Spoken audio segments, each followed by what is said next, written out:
मैं बहुत ही कम उम्र में काम करना शुरू कर दी थी। एक दिन मेरे बॉस ने मुझे ऑफिस के बाद एक खास काम के बारे में बताया और मुझे अपने साथ एक होटल में ले गए।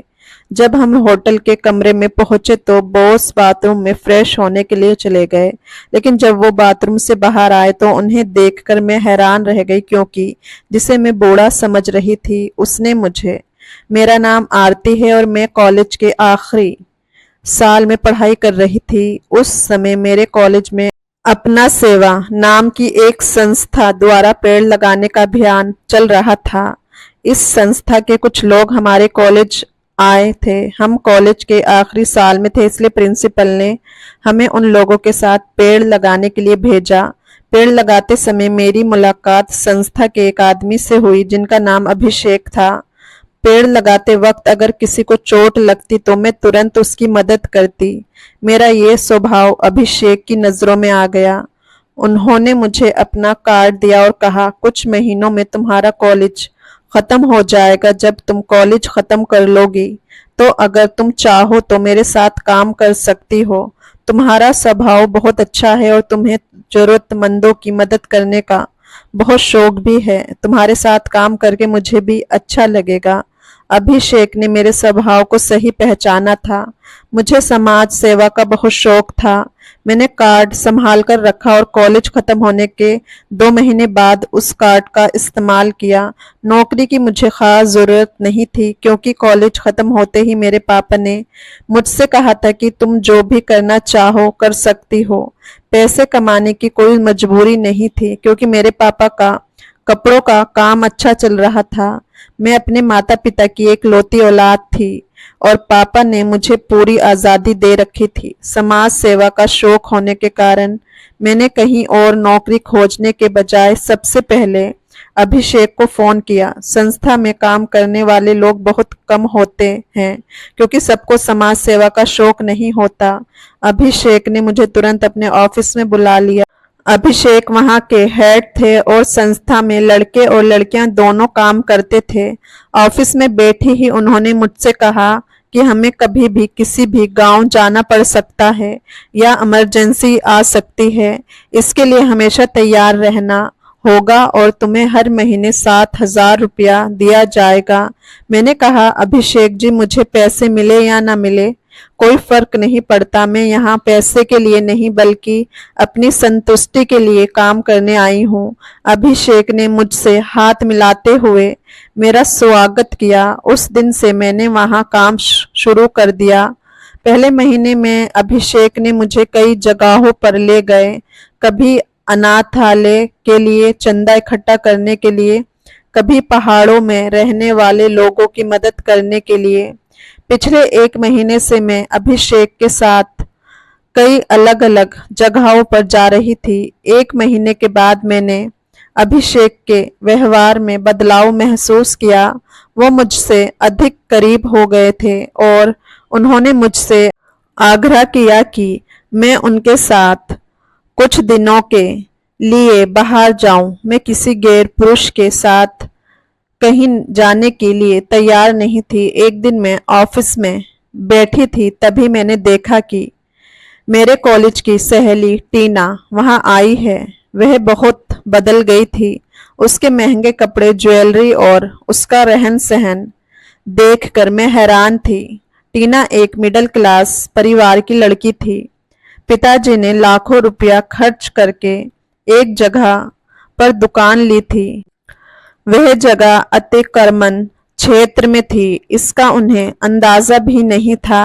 पिताजी ने जिस व्यक्ति से वह जगह खरीदी थी उसने नकली कागजात बनवाकर पिताजी को बेचा था। पिताजी ने 10 साल तक उस जगह पर दुकान चलाई, लेकिन 10 साल बाद नगर निगम की नजर में वह अतिक्रमण आ गया था। पिताजी ने कोई गलत काम नहीं किया था, बल्कि उन्हें धोखा दिया गया था।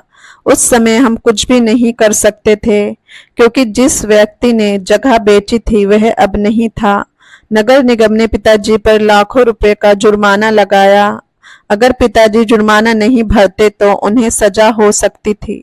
पिताजी के पास जो भी बचत थी वह सब जुर्माना भरने में खर्च हो गई।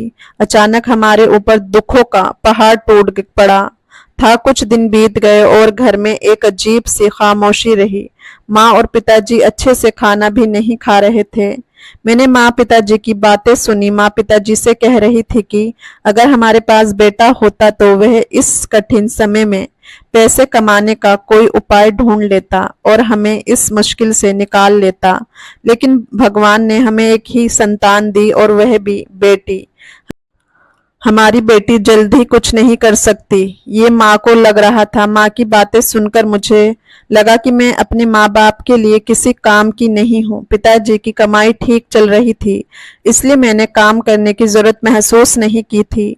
उस रात माँ की बातें सुनकर मैं अपने कमरे में चली गई। मेरी आंखों में आंसू थे। माँ की बातों ने मुझे महसूस कराया कि मैं अपने माँ बाप के लिए कुछ नहीं कर पा रही हूँ।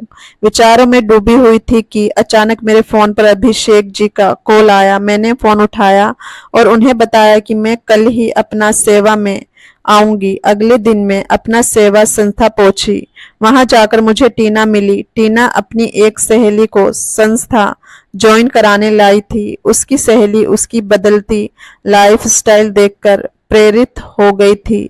अपना सेवा में काम करने के बाद टीना की आर्थिक हालत बहुत बेहतर हो गई थी। उसने मुझे बताया कि अब वह खुद का घर खरीदने वाली है। उस समय मैं अपना सेवा में समाज सेविका के रूप में नहीं बल्कि पैसे कमाने की आशा में आई थी। मैं अभिषेक जी के कैबिन में गई। मुझे देखकर अभिषेक जी ने मुझसे माफी मांगने लगे। मैंने कहा आपको मुझसे माफी मांगने की जरूरत नहीं है, जो हुआ मैं भूल चुकी हूँ। आप मुझे बताइए कि टीना और दूसरी लड़कियां यहाँ से इतना पैसा कैसे कमाती हैं। आज मैं यहाँ पैसे कमाने की उम्मीद में आई हूँ। अभिषेक जी ने हल्के से मुस्कुराए और मेरे चेहरे पर हाथ रखते हुए कहा, आरती तुम चिंता मत करो, तुम इतनी सुंदर हो कि तुम्हें ज्यादा मेहनत करने की जरूरत नहीं पड़ेगी। अगले 15 दिनों में मैं तुम्हारी जिंदगी बदल दूंगा। उस दिन शाम को अभिषेक जी ने मुझे उसी होटल में ले गए जहां पहले भी ले गए थे और वहां पहुंचते ही उन्होंने मुझसे अश्लील बातें करना शुरू कर दी। उन्होंने कहा, तुम्हारी ट्रेनिंग का पहला चरण यही होगा। अगर तुम मुझे इम्प्रेस कर पाई तो समझो तुम धनवान हो जाओगी। अगर मैं तुमसे इम्प्रेस हो गया तो तुम्हारे पास काम ही काम आएगा और तुम बहुत पैसा कमा सकोगी। मैंने अभिषेक जी को ऊपर से नीचे तक देखा। वह 40 साल का था और मुझे से करीब 19 साल बड़ा था। मैंने कहा, सर आपकी मेरी उम्र की बेटी होगी और आप मुझसे ऐसी बातें कर रहे हैं। अभिषेक ने जवाब दिया, आरती तुम्हें पैसा कमाना है या ज्ञान देना है, ये तुम खुद तय करो। मेरी उम्र का गुना भाग करने की जरूरत नहीं है। जो मैं कह रहा हूँ वे अगर तुम्हें समझ में आता है तो यहाँ रुको, वरना तुम जा सकती हो। मैंने अभिषेक जी को पहले ही अपनी मजबूरी बता दी थी। मैंने कहा, आप मुझे ऐसे ही जाने नहीं देंगे, ये मुझे पता है। आप मुझसे ही जिस चीज की उम्मीद कर रहे हैं वह भी समझ गई। फिलहाल मैं उन चीजों के लिए तैयार नहीं हूँ, लेकिन आज नहीं तो कल हमारे बीच वह रिश्ता जरूर बनेगा। लेकिन जब तक मेरा मन नहीं मानता तब तक हम कुछ दिन बातें करके साथ समय बिता सकते हैं। अभिषेक को मेरी बात सही लगी। उसने कहा, आरती आज तक मैंने जितनी भी लड़कियों से मुलाकात की है उनमें से तुम बहुत अलग हो। तुम्हारी सुंदरता और समझदारी अनोखी है। अगर तुम्हारी इच्छा हो तो मैं तुमसे शादी करने के लिए तैयार हूँ, लेकिन हाँ, तुम मेरी दूसरी पत्नी बनोगी, ये मैं पहले ही बता रहा हूँ। मुझे उस उम्र दराज व्यक्ति से शादी करने की बिल्कुल भी इच्छा नहीं थी। उस समय मेरे दिमाग में केवल मेरी माँ के शब्द घूम रहे थे। उसकी गलतफहमी थी कि मैं एक लड़की हूँ इसलिए मैं कुछ नहीं कर सकती। उसके शब्दों ने सीधे मेरे आत्मसम्मान को चोट पहुंचाई थी। मेरी आंखों के सामने केवल और केवल पैसा घूम रहा था। इसी पैसे के लिए मैं उस उम्र दराज के साथ होटल के कमरे में बैठी थी। वह कभी मेरे बालों में हाथ फेरता था तो कभी मेरे बहुत करीब आ रहा था। मैंने उसे अपनी हदें पार करने की इजाजत नहीं दी थी। लगभग 2 घंटे तक मैं होटल के कमरे में अभिषेक के साथ बैठी रही। 2 घंटे से वह मुझसे प्रेम की बातें कर रहा था। मैं उसकी हाँ में हाँ मिला रही थी क्योंकि मुझे उसकी बातों में बिल्कुल भी दिलचस्पी नहीं थी।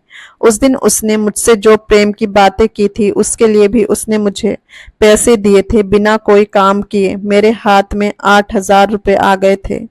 घर पहुंचते ही मैंने उन 8,000 को अपनी अलमारी में रख दिया। मैंने तय कर लिया था कि एक अच्छी रकम जमा करके मैं उसे अपनी माँ के हाथों में दूंगी। अगले दिन भी काम के बहाने में अपना सेवा में गई। वहां पहुंचते ही अभिषेक मुझे अपने साथ मूवी दिखाने के लिए ले गए। इतना ही नहीं, वह मुझे पूरे दिन अपने साथ घुमाता रहा। देखते देखते पूरे 8 दिन बीत गए। अभिषेक मुझे कभी 7,000 तो कभी 11,000 दे रहा था। पिछले 8 दिनों में मैं अभिषेक के साथ काफी घुल मिल गई थी। एक बार मैंने उससे सवाल किया कि अभिषेक, अब जब हमारे बीच ऐसा रिश्ता बन चुका है तो क्या टीना जैसी लड़कियां भी इसी तरह के काम करके पैसे कमाती हैं? अभिषेक ने मुझे जवाब नहीं दिया जिसकी मुझे उम्मीद थी। उसने बस मुस्कुराकर मेरी बात टाल दी। उस दिन अभिषेक मुझे होटल में ले गया। कमरे में जाते ही अभिषेक ने मुझ पर हाथ डालना शुरू कर दिया। मैंने कहा अभी भी मेरा मन तैयार नहीं है, लेकिन अभिषेक मेरी बात सुनने को तैयार नहीं था।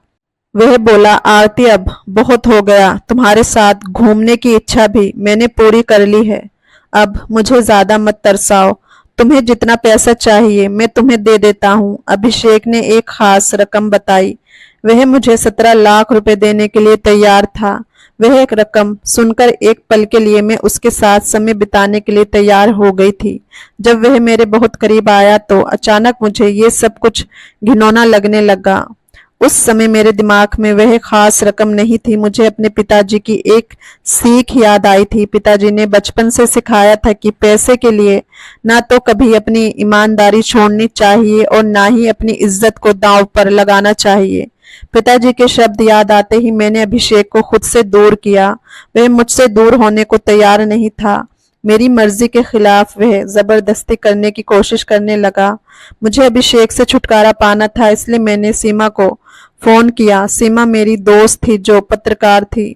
जिस होटल में अभिषेक मुझे लाया था, सीमा अक्सर उसी इलाके में रहती थी। उसे शक था कि उस होटल में कुछ अवैध काम होते थे। जैसे ही मैंने उसे फोन किया, थोड़ी ही देर में वे वहां आ गई। उसने अपनी पत्रकारिता शुरू कर दी और टीवी पर न्यूज लाइव दिखाने लगी। उस अभिषेक के साथ मैं भी टीवी पर नजर आई। अभिषेक अपना सेवा की आड़ में अवैध काम कर रहा था। कुछ लड़कियां अपनी मर्जी से ये काम कर रही थी तो कुछ से तो जबरदस्ती कराया जा रहा था। अभिषेक के सारे काले कारनामे बाहर आ गए थे। पिछले कुछ दिनों में अभिषेक की बातें मुझे समझ में आ गई थी। उस नीच आदमी का सच मैंने सबके सामने ला दिया था। शायद उस समय मेरे माता पिता ने भी मुझे न्यूज में लाइव देखा होगा। कुछ ही समय मेरे माता पिता भी वहां पहुंच गए। पिताजी को मुझ पर बहुत गर्व हो रहा था। उन्होंने कहा, आज मेरी बेटी ने गर्व से मेरा सर ऊंचा कर दिया है। उसने ओपन कैमरे के सामने एक धोखेबाज इंसान का सच बताया है। मैंने कहा, पापा आप मेरी इस कामयाबी पर खुश हैं, लेकिन माँ खुश नहीं होगी। उसे अभी ये मलाल रहेगा कि मेरी जगह बेटा क्यों नहीं हुआ है। पिताजी ने जवाब दिया, जो साहस मेरी बेटी ने दिखाया है शायद वह एक बेटा भी नहीं कर पाता। मेरी बेटी ही मेरे लिए मेरे बेटे की तरह है। माँ को भी मुझ पर गर्व हो रहा था। माँ के प्यार के साथ मेरे पिताजी के संस्कार भी मुझ पर थे। पैसे के लिए अपनी इज्जत को खोना मेरे पिताजी की शिक्षा नहीं थी। पैसे से पहले मैंने अपने माता पिता के आत्मसम्मान को सबसे ऊपर रखा और इसलिए पूरे शहर में मेरी वाहवाही हो रही थी। दोस्तों, पैसा कमाने की राह में कभी भी गलत तरीकों का सहारा नहीं लेना चाहिए। पैसे के पीछे भागते हुए हमें अपने सिद्धांतों को भूलना नहीं चाहिए। सही तरीके से आया धन हमें समाज में सम्मान दिलाता है।